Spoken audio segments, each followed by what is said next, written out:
जगत में प्रत्येक व्यक्ति को किसी ना किसी प्रकार की निर्बलता अवश्य होती। जैसे कोई बहुत तेजी से दौड़ नहीं पाता तो कोई अधिक भार नहीं उठा पाता, कोई असाध्य रोग से पीड़ित रहता है तो कोई पढ़े हुए पाठों को स्मरण में नहीं रख पाता। ऐसे अनेकों उदाहरण और भी हैं। क्या आप किसी ऐसे व्यक्ति को जानते हैं जिसे सब कुछ प्राप्त हो और हम जीवन की उस एक निर्बलता को जीवन का केंद्र मानकर जीते हैं? इस कारणवश हृदय में दुख और असंतोष रहता है सदा। निर्बलता मनुष्य को जन्म से अथवा संजोग से प्राप्त होती है, किंतु उस निर्बलता को मनुष्य का मन अपनी मर्यादा बना लेता है। किंतु कुछ व्यक्ति ऐसे भी होते हैं जो अपने पुरुषार्थ और श्रम से उस निर्बलता को पराजित कर देते हैं। क्या भेद है उनमें और अन्य लोगों में? क्या आपने कभी विचार किया है? सरल सा उत्तर है इसका। जो व्यक्ति निर्बलता से पराजित नहीं होता, जो पुरुषार्थ करने का साहस रखता है हृदय में, वो निर्बलता को पार कर जाता है। अर्थात निर्बलता अवश्य ईश्वर देता है, किंतु मर्यादा मनुष्य का मन ही निर्मित करता है। स्वयं विचार कीजिए।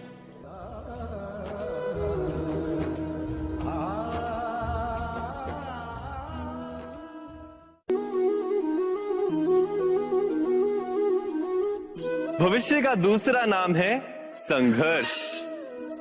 हृदय में आज इच्छा होती है और यदि पूर्ण नहीं हो पाती तो हृदय भविष्य की योजना बनाता है। भविष्य में इच्छा पूर्ण होगी ऐसी कल्पना करता रहता है, किंतु जीवन ना तो भविष्य में है ना अतीत में। जीवन तो इस क्षण का नाम, अर्थात इस क्षण का अनुभव ही जीवन का अनुभव। पर हम ये जानते हुए भी इतना सा सत्य समझ नहीं पाते। या तो हम बीते हुए समय के स्मरणों को घेर कर बैठे रहते हैं, या फिर आने वाले समय के लिए हम योजनाएं बनाते रहते हैं और जीवन जीवन बीत जाता है। एक सत्य यदि हम हृदय में उतार लें कि ना हम भविष्य देख सकते हैं, ना ही भविष्य निर्मित कर सकते हैं, हम तो केवल धैर्य और साहस के साथ भविष्य को आलिंगन दे सकते हैं, स्वागत कर सकते हैं भविष्य का। तो क्या जीवन का हर पल जीवन से नहीं भर जाएगा? स्वयं विचार कीजिए।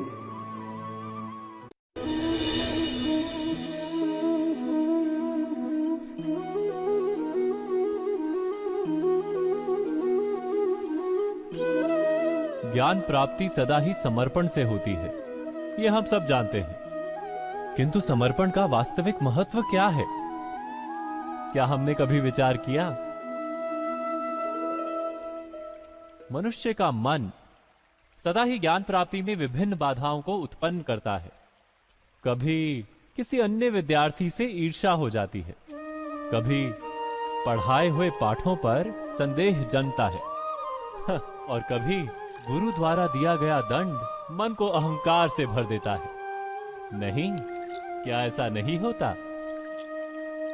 न जाने कैसे कैसे विचार मन को भटकाते हैं और मन की इसी अयोग्य स्थिति के कारण हम ज्ञान प्राप्त नहीं कर पाते। मन की योग्य स्थिति केवल समर्पण से निर्मित होती है। समर्पण मनुष्य के अहंकार का नाश करता है, ईर्ष्या, महत्वाकांक्षा आदि भावनाओं को दूर कर हृदय को शांत करता है और मन को एकाग्र करता है। वास्तव में ईश्वर की सृष्टि में ना ज्ञान की मर्यादा है ना ज्ञानियों की। गुरु दत्तात्रेय ने तो गाय और श्वान से भी ज्ञान प्राप्त कर लिया था। अर्थात विषय ब्रह्म ज्ञान का हो या जीवन के ज्ञान का या गुरुकुल में प्राप्त होने वाले ज्ञान का, उसकी प्राप्ति के लिए गुरु से अधिक महत्व है उस गुरु के प्रति हमारा समर्पण। क्या ये सत्य नहीं?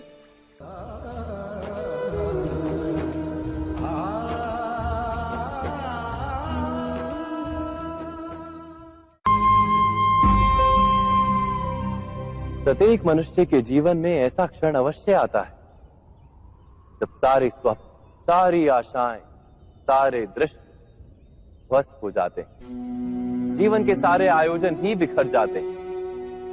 एक और धर्म होता है और दूसरी ओर सुख। इसी को धर्म संकट कहते हैं। जब धर्म का वहन ही संकट हो और धर्म का त्याग ही सुख हो। विचार कीजिए, कभी किसी स्वजन के विरुद्ध सत्य बोलने का अवसर प्राप्त हो जाता है, कभी ठीक दरिद्रता के समय सरलता से चोरी करने का मार्ग प्राप्त हो जाता है, कभी किसी शक्तिशाली राजनेता या राजा के कर्मचारी का अधर्म प्रकट हो जाता है। सबके जीवन में ऐसी घटना बनती ही रहती है। अधिकतर लोग ऐसे किसी क्षण को धर्म संकट के रूप में जान ही नहीं पाते। हमें किसी प्रकार के संघर्ष का अनुभव ही नहीं होता। सहजता से सुख की ओर खींचे चले जाते हैं, जैसे मक्खी गुड़ की ओर खींची चली जाती। वास्तव में धर्म संकट का क्षण ईश्वर के निकट जाने का क्षण होता है। यदि हम संघर्षों से भयभीत ना हो, सुख की ओर आकर्षित ना हो, अपने धर्म पर दृढ़ रहे, तो ईश्वर का साक्षात्कार दूर नहीं।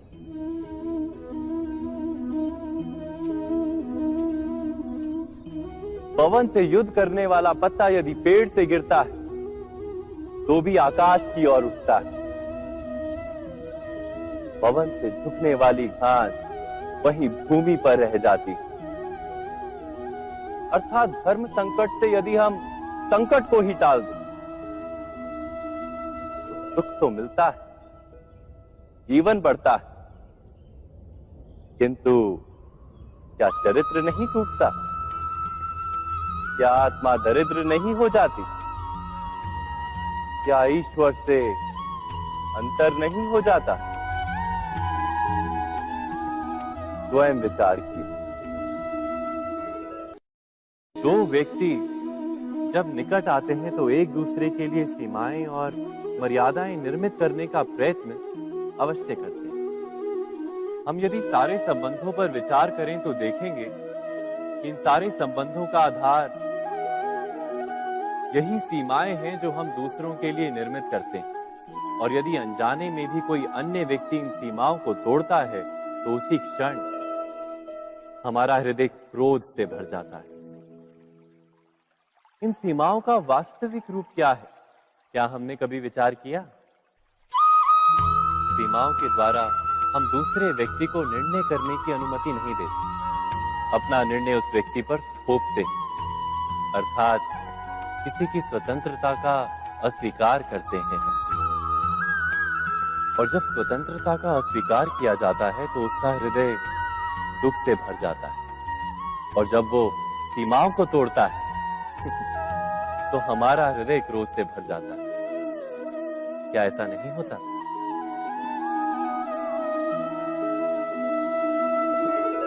पर यदि एक दूसरे की स्वतंत्रता का सम्मान किया जाए तो किसी मर्यादाओं या सीमाओं की आवश्यकता ही नहीं होती। अर्थात जिस प्रकार स्वीकार किसी संबंध का देह है, क्या वैसे ही स्वतंत्रता किसी संबंध की आत्मा नहीं? स्वयं विचार कीजिए। सबके जीवन में ऐसा प्रसंग अवश्य आता है कि सत्य कहने का निश्चय होता है हृदय में, किंतु मुख से सत्य निकल नहीं पाता। कोई भय मन को घेर लेता है। किसी घटना अथवा प्रसंग के बारे में बात करना या फिर स्वयं से कोई भूल हो जाए उसके बारे में कुछ बोलना, क्या ये सत्य है? नहीं, ये तो केवल तथ्य है। अर्थात जैसा हुआ था वैसा केवल बोल देना सामान्य सी बात। किंतु कभी कभी उस तथ्य को बोलते हुए भी भय लगता है। कदाचित किसी दूसरे की भावनाओं का विचार आता है मन। दूसरे को दुख होगा ये भय भी शब्दों को रोकता है। तो ये सत्य क्या है? क्या हमने कभी विचार किया है? जब भय रहते हुए भी कोई तथ्य बोलता है तो वो सत्य कहलाता है। वास्तव में सत्य कुछ और नहीं, केवल निर्भयता का दूसरा नाम है। और निर्भय होने का कोई समय नहीं होता, क्योंकि निर्भयता आत्मा का स्वभाव है। अर्थात क्या प्रत्येक क्षण सत्य बोलने का क्षण नहीं होता?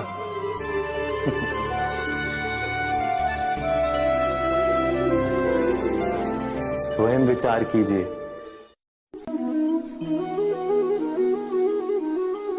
श्रेष्ठता का क्या अर्थ है? श्रेष्ठता का अर्थ है दूसरों से अधिक ज्ञान प्राप्त करना। अर्थात मूल्य इस बात का नहीं कि स्वयं कितना ज्ञान प्राप्त किया, मूल्य इस बात का है कि प्राप्त किया हुआ ज्ञान अन्य लोगों से कितना अधिक है। अर्थात श्रेष्ठता की इच्छा ज्ञान प्राप्ति को भी एक स्पर्धा बना देती है। और स्पर्धा में विजय अंतिम कब होती है?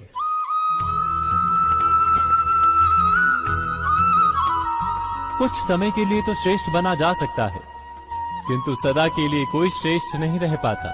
फिर वही असंतोष, पीड़ा और संघर्ष जन्म लेता है। किंतु श्रेष्ठ बनने के बदले यदि उत्तम बनने का प्रयत्न करें तो क्या होगा? उत्तम का अर्थ है कि जितना प्राप्त करने योग्य है वो सब प्राप्त करना, किसी से अधिक पाने की इच्छा से नहीं, मात्र आत्मा की तृप्ति हेतु कुछ प्राप्त करना। उत्तम के मार्ग पर किसी अन्य से स्पर्धा नहीं होती, स्वयं अपने आप से स्पर्धा होती है। अर्थात उत्तम बनने का प्रयत्न करने वाले को देर अबेर सारा ज्ञान प्राप्त हो जाता है, बिना प्रयत्न के ही वो श्रेष्ठ बन जाता है। किंतु जो श्रेष्ठ बनने का प्रयत्न करता है वो श्रेष्ठ बने या ना बने, उत्तम कभी नहीं बन पाता।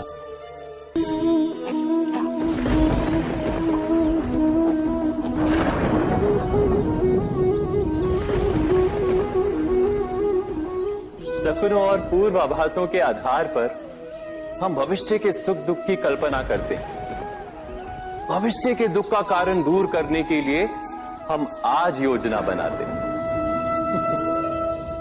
किंतु कल के संकट को आज निर्मूल करने से हमें लाभ मिलता है या हानि पहुंचती है, ये प्रश्न हम कभी नहीं करते।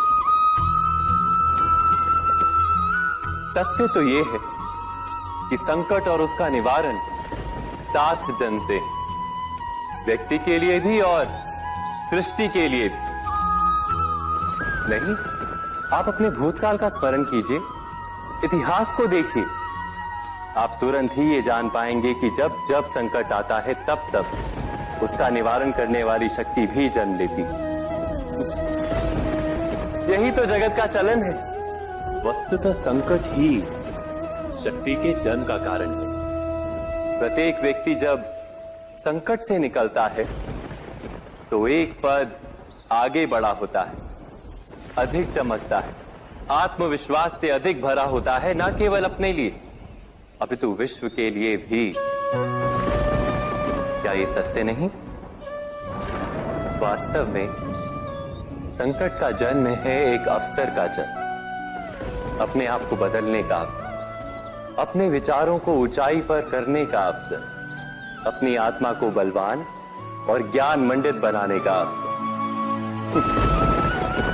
जो ये कर पाता है उसे कोई संकट नहीं होता, किंतु जो ये नहीं कर पाता वो तो स्वयं एक संकट है विश्व के लिए। विचार कीजिए।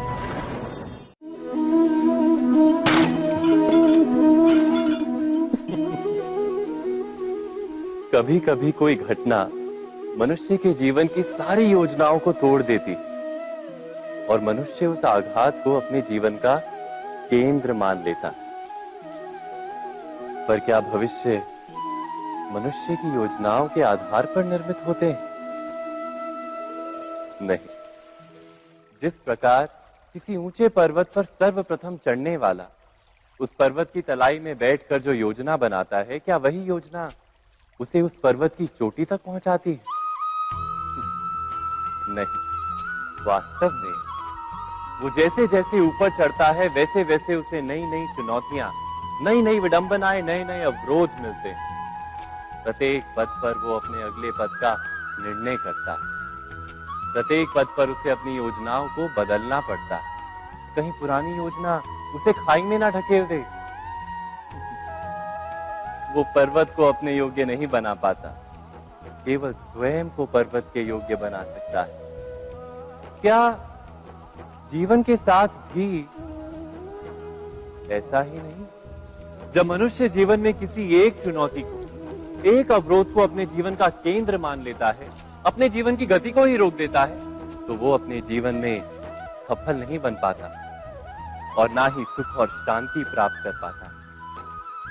अर्थात जीवन को अपने योग्य बनाने के बदले स्वयं अपने को जीवन के योग्य बनाना ही सफलता और सुख का एकमात्र मार्ग नहीं। स्वयं विचार कीजिए।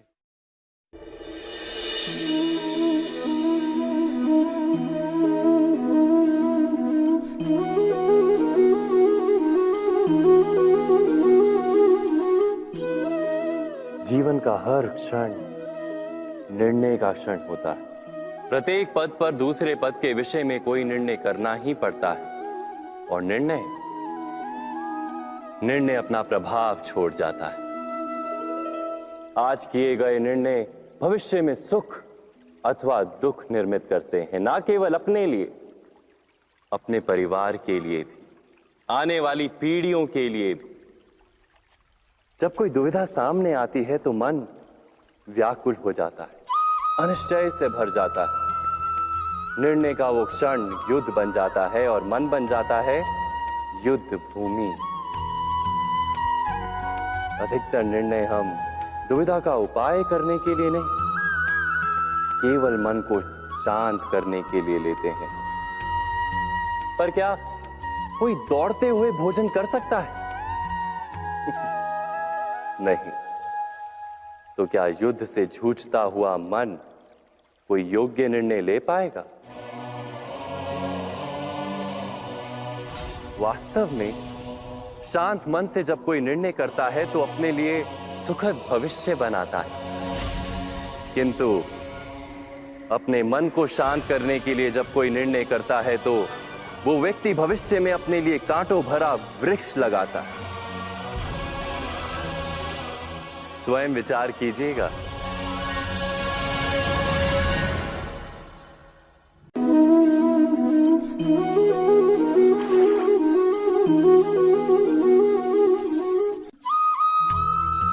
जीवन में आने वाले संघर्षों के लिए जब मनुष्य स्वयं को योग्य नहीं मानता, जब उसे अपने ही बल पर विश्वास नहीं रहता, तब वो सद्गुणों को त्याग कर दुर्गुणों को अपनाता है। वस्तुतः मनुष्य के जीवन में दुर्जनता जन्म ही तब लेती है जब उसके अंतर में आत्मविश्वास नहीं होता। आत्मविश्वास ही अच्छाई को धारण करता है। ये आत्मविश्वास है क्या?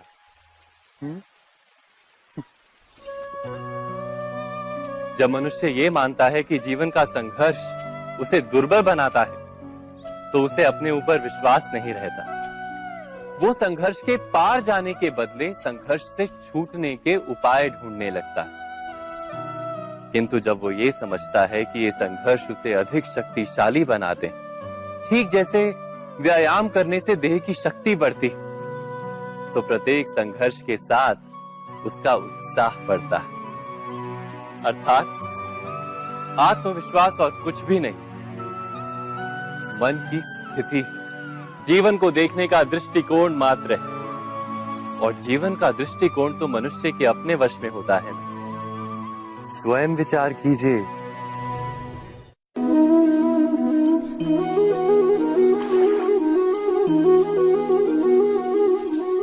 पिता सदा ही अपने संतान के सुख की कामना करते, उनके भविष्य की चिंता करते रहते। इसी कारणवश सदा ही अपने संतानों के भविष्य का मार्ग स्वयं निश्चित करने का प्रयत्न करते रहते। जिस मार्ग पर पिता स्वयं चला है, जिस मार्ग के कंकर पत्थर को स्वयं देखा है, मार्ग की छाया, मार्ग की धूप को स्वयं जाना है, उसी मार्ग पर उसका पुत्र भी चले, यही इच्छा रहती है हर पिता की। निस्संदेह उत्तम भावना है ये, किंतु 3 प्रश्नों के ऊपर विचार करना हम भूल ही जाते हैं। कौन से प्रश्न? प्रथम प्रश्न, क्या समय के साथ प्रत्येक मार्ग बदल नहीं जाते? क्या समय सदा ही नई चुनौतियों को लेकर नहीं आता? तो फिर बीते हुए समय के अनुभव नई पीढ़ी को किस प्रकार लाभ दे सकते हैं? दूसरा प्रश्न, क्या प्रत्येक संतान अपने माता पिता की छवि होता है? हाँ, संतानों को संस्कार तो अवश्य माता पिता देते हैं, किंतु भीतर की क्षमता तो ईश्वर देते हैं। तो जिस मार्ग पर पिता को सफलता मिली है, विश्वास है कि उसी मार्ग पर उसकी संतानों को भी सफलता और सुख प्राप्त होगा। तीसरा प्रश्न, क्या जीवन के संघर्ष और चुनौतियां लाभकारी नहीं होती? क्या प्रत्येक नया प्रश्न एक नए उत्तर का द्वार नहीं खोलता? तो फिर संतानों को नए नए प्रश्नों, संघर्षों और चुनौतियों से दूर रखना, ये उनके लिए लाभ करना कहलाएगा या हानि पहुंचाना? अर्थात जिस प्रकार संतान के भविष्य का निर्माण करने के बदले उसके चरित्र का निर्माण करना श्रेष्ठ है, वैसे ही संतानों के जीवन का मार्ग निश्चित करने के बदले उन्हें नए संघर्षों के साथ जूझने के लिए मनोबल व ज्ञान देना अधिक लाभदायक नहीं होगा?